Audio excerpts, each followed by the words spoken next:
Olá, sejam bem-vindos a mais um número do Regulação da Economia. O presidente do Conselho de Administração da ARME, Dr. Isaías Barreto da Rosa, deixa as funções no final deste mês para abraçar outros desafios profissionais, como representante da Unicef em Kinshasa, na República Democrática do Congo, na sequência de um concurso internacional em que participou para a escolha de um candidato para o cargo. Depois de quase 3 anos e meio dirigindo a ARME, o Dr. Isaías Barreto da Rosa vai estar à conversa conosco no programa para fazer um balanço deste percurso como responsável da entidade reguladora. Mas antes convidámo-lo a assistir um bloco de reportagens sobre outros assuntos que marcaram a atualidade informativa na ARME nos últimos 15 dias com Carlos Sá Nogueira.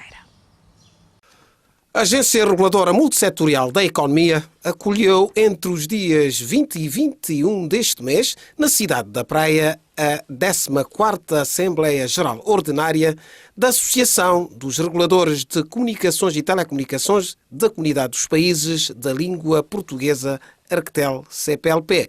A reunião magna desta agremiação lusófona foi aberta pelo secretário de Estado da Economia Digital, Pedro Lopes, e teve como objetivo, entre outros assuntos, analisar os instrumentos de gestão, partilhar experiências e perspectivar o futuro. Para Pedro Lopes, este evento acontece num momento particularmente importante, já que o Parlamento acaba de autorizar a adesão de Cabo Verde à União Africana de Telecomunicações e o país pretende ser uma referência em África.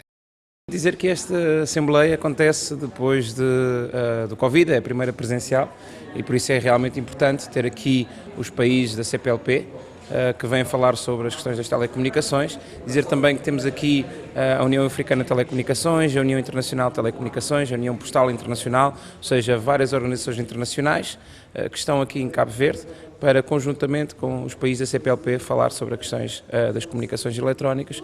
E por isso é importantíssimo, depois de um período onde tivemos que fazer isto virtualmente, agora sim estamos aqui a debater todos em conjunto. Isto surge também num contexto em que o Parlamento já autorizou a adesão de Cabo Verde à União Africana de Telecomunicações e pronto, é importante termos aqui todos estes países. Nós, enquanto país, queremos ser uma referência e queremos também que estas discussões possam acontecer aqui no nosso país. Por seu turno, Isaías Barreto da Rosa mostrou-se regozijado pelo facto de a ARME ter acolhido este importante evento em Cabo Verde e sublinhou a ideia do nosso arquipélago estar a impulsionar para termos um roaming gratuito no seio da CPLP, à semelhança daquilo que já acontece na CDAO.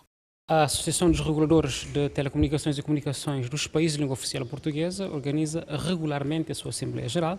Esta é uma Assembleia Geral ordinária, na qual nós analisamos os instrumentos de gestão da nossa associação, partilhamos experiências e perspectivamos o futuro. Nós vamos igualmente apresentar aqui, digamos, os resultados dos vários grupos de trabalho, nomeadamente o grupo de trabalho sobre o roaming na CPLP. Como sabe, Cabo Verde está a impulsionar a ideia de termos um roaming gratuito ao nível da CPLP, à semelhança daquilo que nós fizemos ao nível da CDAO. Já o secretário executivo da Arctel, Francisco Chate, reconhece que os anos 20 e 21 foram difíceis por causa da pandemia da Covid-19, com impacto em vários setores da atividade económica, mas afiança que, apesar de tudo, a associação que dirige vem afirmando no espaço lusófono e internacional. Os anos de 2022 e 2021 foram anos difíceis ao nível global, com constrangimentos provocados pela pandemia de Covid-19 e que se fizeram sentir em todas as cidades do setor da atividade, e esse secretariado não foi exceção. Foram também os anos da digitalização e da identificação de novos modelos de trabalho dentro da Arctel. Foi notório e inegável o valor acrescido do uso das novas tecnologias de informação, onde trouxeram na percepção das nossas atividades já programadas. Apesar destas adversidades, a nossa associação tem vindo a afirmar-se no espaço lusófono na arena internacional da grande família de telecomunicações e postal, sendo hoje uma entidade incontornável no setor das comunicações. Recorde-se que o segundo dia dos trabalhos desta Assembleia Geral da Arctel ficou marcado pelas eleições de novos órgãos, com o Brasil a presidir, Cabo Verde e Angola como vogais da direção e os demais países a integrarem a Assembleia Geral, Conselho Fiscal e Secretariado. São membros da Arctel Cabo Verde, Portugal, Brasil, Guiné-Bissau, São Tomé e Príncipe, Timor-Leste, Angola, Moçambique e Guiné Equatorial. Os presidentes da ARME, Isaías Barreto da Rosa, e da ANACOM, Portugal, João Cadete de Matos, rubricaram na passada quinta-feira, 21, o protocolo adicional de cooperação que permite à entidade reguladora do país avançar com o apoio da sua congênere lusa com as estações remotas de controle de espectro radioelétrico em todo o arquipélago. Para o PCA da ARME, com a assinatura desta adenda ao protocolo, a instituição passará a ter estações remotas que custarão no máximo 5.000 contos, quando as 3 que existem neste momento custaram à reguladora no mínimo 100.000 contos. Nós assinamos esta adenda para quê? Para podermos avançar com estações remotas de controle de espectro radioelétrico em praticamente todas as ilhas do país e em todos os municípios onde forem necessários. Neste momento, nós temos 3 estações remotas de controle de espectro radioelétrico e cada uma destas estações custou, no mínimo, 100.000 contos. Não é? Cada uma destas estações. E temos 3. E temos uma que, se calhar, terá custado a volta de 200.000 contos, ou acima desse valor. Com esta adenda ao protocolo, nós podemos passar a ter estações remotas que nos custarão, no máximo, 5.000 contos. O espírito de intercâmbio e cooperação que norteiam as relações entre a ARME e a ANACOM motivaram, segundo o presidente da entidade reguladora portuguesa, João Cadete, a assinatura desta adenda ao protocolo. Esta adenda do protocolo está dentro do espírito de cooperação e intercâmbio que a ANACOM tem tido com a ARME, no sentido de um espírito de interajuda e de troca de experiências. Neste caso concreto, estamos a tratar de facultar do lado da ANACOM a experiência que temos, o know-how que temos, do ponto de vista das estações de monitorização do espectro, das estações rádio para fazer a monitorização do espectro radioelétrico. A ocasião serviu igualmente para os presidentes da ANACOM e da Autoridade Nacional das Comunicações de Timor-Leste assinarem um protocolo de cooperação entre as duas instituições que permite apoiar a entidade reguladora timorense no desenvolvimento das suas competências e na gestão do espectro radioelétrico. A cidade da Praia recebeu na passada sexta-feira, 22, o 12º Fórum das Comunicações da CPLP, subordinado ao tema Cibersegurança e Ciberresiliência, Digitalização e Prevenção, que reuniu todos os países da comunidade lusófona para refletirem sobre a problemática da cibersegurança numa altura em que os ciberataques é uma realidade que perpassa todos os aspectos das nossas vidas, das empresas e das organizações. A ministra do Conselho de Ministros e dos Assuntos Parlamentares, Filomena Gonçalves, que presidiu o ato de abertura do evento, destacou a importância temática deste fórum e sublinhou todo o engajamento do Governo na defesa e promoção da cibersegurança. Nesta era da informação, o uso das TICs determina cada vez mais a competitividade e a resiliência de um país na economia global. O Governo tem como objetivo elevar a posição de Cabo Verde no sistema econômico mundial, transformando-o num país mais seguro e com alianças fortes, dentre outros, nos domínios da defesa, cibersegurança e crimes cibernéticos. O presidente do Conselho de Administração da ARM, Isaías Barreto da Rosa, alinha-se pelo mesmo diapasão ao afirmar durante o seu discurso de abertura do evento que a promoção da cibersegurança e a luta contra a cibercriminalidade constituem hoje um desafio global e indica alguns dados estatísticos. A promoção da cibersegurança e a luta contra a cibercriminalidade constituem hoje um desafio global e uma das maiores ameaças às empresas nos dias que correm. Estatísticas indicam que só em 2021 os danos anuais causados pelo cibercrime e por incidentes de cibersegurança atingiram cerca de 6 trilhões de dólares anualmente. Na África subsaariana, perdemos anualmente a volta de 2 mil milhões de dólares devido a cibercrime e a incidentes de cibersegurança. A Agência Reguladora Multissetorial da Economia atualiza em 43 escudos as tarifas para os transportes coletivos urbanos de passageiros para o ano 2022 na cidade da Praia e Mindelo a vigorarem a partir das 0 horas do dia 1 de maio, ao abrigo do disposto no artigo 11 do Decreto-Lei nº 2/2011, de 9 de fevereiro, que estabelece a metodologia de cálculo, revisão e ajuste tarifário para os transportes coletivos urbanos de passageiros. Como anunciamos no início do programa, temos connosco o presidente do Conselho de Administração da ARM, Dr. Isaías Barreto da Rosa, a quem saudamos e agradecemos pela sua disponibilidade para falar-nos da sua administração, dos feitos e grandes desafios para o futuro da regulação multissectorial em Cabo Verde. Sr. Presidente, muito obrigada pela sua disponibilidade. Em novembro de 2018, tomou posse como presidente do Conselho de Administração da ARM para um mandato de 5 anos. Que balanço o Sr. Presidente pode nos fazer destes quase 4 anos de mandato? O balanço que eu faço é muito positivo. É muito positivo porque nós estivemos aqui a trabalhar no estabelecimento e na consolidação de uma agência reguladora multissetorial, regulando vários setores: telecomunicações, correios, energia, transportes coletivos urbanos e interurbanos de passageiros, o setor postal. Enfim, nós estivemos aqui a trabalhar para o estabelecimento da instituição e também para a sua consolidação. É bastante positivo porque nós conseguimos, durante esse período de tempo, tomar várias medidas importantes nos vários setores que nós regulamos. Nós conseguimos consolidar a instituição internamente, enfrentando naturalmente os desafios normais deste processo.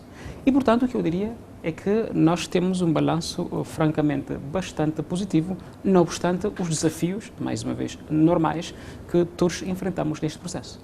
Muito obrigada, Sr. Presidente. Acha que a ARM tem conseguido dar respostas aos grandes desafios da regulação da economia em Cabo Verde e, consequentemente, cumprido os objetivos a quando da sua criação? Eu penso que sim. Nós somos um país, digamos, pequeno, insular, pobre e, portanto, de parcos recursos. Para nós, a otimização dos parcos recursos é algo fundamental e, portanto, nós temos que gerir os recursos que nós temos da melhor forma. Com a criação de uma entidade reguladora multissetorial, nós conseguimos efetivamente dar passos substanciais na senda da otimização destes recursos. Concentramos numa única instituição várias áreas de regulação e, com isto, nós fazemos otimizações ao nível dos recursos humanos, criamos sinergias entre as várias áreas que nós regulamos e, portanto, nós, neste aspecto em concreto, conseguimos, de facto, atingir os objetivos preconizados. Repare que a existência de uma entidade reguladora multissetorial não é apanágio de Cabo Verde. Existem entidades reguladoras multissetoriais em vários países, mesmo em países como, por exemplo, a Alemanha, como a Espanha, mas a existência de uma entidade reguladora multissetorial ela é também muito frequente em países mais pequenos, Luxemburgo, aqui no continente africano, Ruanda, mesmo aqui na vizinha Gâmbia. Enfim, nós temos esse modelo que tem funcionado muito bem em pequenos países, como Luxemburgo e outros, e também em outros países de dimensão maior, como a Espanha e a Alemanha. E, portanto, no que diz respeito à otimização dos recursos, nós temos indicadores bastante interessantes, nomeadamente, por exemplo, no fornecimento de serviços, portanto, por parte de terceiros. Mesmo internamente, nós conseguimos otimizar recursos. Contudo, o outro ganho, talvez, eventualmente, diria maior, tem a ver, sobretudo, com a criação de sinergias entre as várias áreas que nós regulamos. Porque nós, por exemplo, ao regularmos o setor das telecomunicações e ao regularmos também o setor da energia, nós podemos criar sinergias.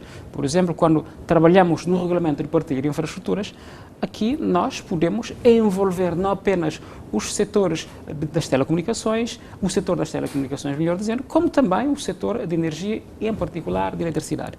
E, portanto, sim, temos, digamos, evidências, não é, de que, efetivamente, os objetivos preconizados foram, de facto, atingidos. Quero apontar as grandes decisões que foram tomadas durante o seu mandato à frente da ARME. Nesses últimos quase 4 anos, nós tivemos intervenção nos vários setores. Por exemplo, no setor da água, nós estivemos a trabalhar no regulamento das faturas tipo. Nós trabalhamos igualmente, aprovamos e publicamos, nós publicamos, digamos, o regulamento das relações comerciais. Nós estabelecemos pela primeira vez a tarifa de água para várias instituições, por exemplo, Água Brava, portanto, Águas e Eletricidade do Maio. Nós, no setor da eletricidade, produzimos 6 regulamentos para organizar o setor. Aqui estamos a falar no regulamento das relações comerciais, regulamento da qualidade de serviço, regulamento de despacho, regulamento de acesso à rede e despoletamos o processo de revisão, digamos, da tarifa de eletricidade. Se falarmos, por exemplo, no setor dos combustíveis, nós produzimos o regulamento, portanto, tarifário do setor, nós trabalhamos na revisão, digamos, extraordinária da tarifa de combustível que vai sair agora no final deste mês, que é algo muito importante porque traz-nos elementos relevantes que contribuem para uma redução de várias tarifas. No setor, por exemplo, dos Correios, nós assinamos um novo, digamos, convênio de qualidade do serviço postal, fizemos o estudo de mercado do setor postal, propusemos a liberalização do setor, nós desenvolvemos e foi aprovado o novo Código Postal para o país. Se falarmos, por exemplo, no setor dos transportes, nós propusemos a revisão do regime jurídico dos transportes em veículo motorizado e propusemos um novo regime jurídico para, digamos, os transportes coletivos de passageiros. Obviamente, as aprovações desses diplomas legais passam necessariamente pelo Governo. No setor das comunicações eletrónicas, nós, digamos, concluímos um novo estudo de mercado, declaramos operadores com PMS. De igual forma, nós tivemos uma intervenção bastante forte no que diz respeito ao roaming, com a implementação do roaming da série A, roaming gratuito da série A, ou seja, qualquer cidadão cabo-verdiano ao se deslocar para qualquer outro país da sub-região que já tenha implementado o roaming da série A pode oferir estes serviços gratuitamente, ou seja, pode fazer e receber chamadas como se estivesse aqui em Cabo Verde sem custos adicionais. Nós estivemos igualmente no setor das comunicações eletrónicas a trabalhar muito na melhoria da conectividade internacional, o preço da conectividade internacional, e nos últimos anos esse preço teve uma diminuição, digamos, logarítmica, diria eu, com impactos bastante fortes no próprio consumidor. Nós estivemos aqui a trabalhar também, obviamente, digamos, na mediação de vários conflitos a vários níveis. Enfim, eu diria que o balanço que nós fazemos em termos de realizações é extremamente positivo. Entretanto, numa altura que ainda faltam sensivelmente 1 ano e meio para o término do seu mandato à frente da ARME, para abraçar novos desafios profissionais como representante da Unesco em Kinshasa, República Democrática do Congo, na sequência de um concurso internacional em que participou. Do ponto de vista pessoal e profissional, o que representam esses anos à frente da instituição e com que sentimento deixa? Eu deixo a instituição com um sentimento de profunda gratidão e com um sentimento também ele de dever cumprido. Gratidão porque foi uma experiência muito enriquecedora. Gratidão porque eu pude contar com o trabalho de uma equipa bastante capaz, uma equipa bastante forte, um conselho de administração coeso, uma equipa de colaboradores competente e dedicado, e por esta razão nós conseguimos fazer o trabalho que fizemos, mais uma vez graças ao empenho do conselho de administração e de toda a equipa. Saio, portanto, com um espírito de gratidão e, sobretudo, de reconhecimento também pelas relações institucionais que nós tivemos com as várias empresas que nós regulamos, com as entidades governamentais, porque, enquanto agência reguladora, nós agimos como uma autoridade, e uma autoridade toma decisões, e essas decisões nem sempre são populares, apesar de serem necessárias. Muitas vezes nós tomamos decisões que não vão, digamos, ao encontro das expectativas ou que não estão no agrado das entidades que nós regulamos. O nosso esforço foi sempre no sentido de termos um ambiente de diálogo, de concertação, para que mesmo não estando de acordo com as nossas decisões, possam compreendê-las. E, portanto, eu saio aqui do Conselho de Administração da ARME com um sentimento de profunda gratidão e com um sentimento também ele de dever cumprido, porque nós fizemos o melhor de nós mesmos na área das nossas responsabilidades para, digamos, prestarmos um serviço de excelência ao nosso país. Sr. Presidente, muito obrigada pela sua disponibilidade e presença no programa. Muito obrigado. Votos de sucessos neste grande desafio. Muito obrigado. Obrigada. Obrigada a nós. Com esta conversa com o Dr. Isaías Barreto da Rosa, e antes de chegarmos ao fim de mais um número do Regulação da Economia, informamos aos senhores espectadores que esta é a nossa última presença como apresentadora desta temporada do programa, onde o rigor e a ética de informação dos setores regulados foram sempre o nosso compromisso. Aproveitamos para agradecer à ARME pela oportunidade e toda a equipa de produção com quem tivemos o prazer de trabalhar durante esses quase 3 anos. O Regulação da Economia terá um novo rosto a partir da próxima edição. Gratos pela vossa atenção, convidamo-lo ainda a seguir-nos nas nossas plataformas do YouTube, Facebook, Twitter e LinkedIn.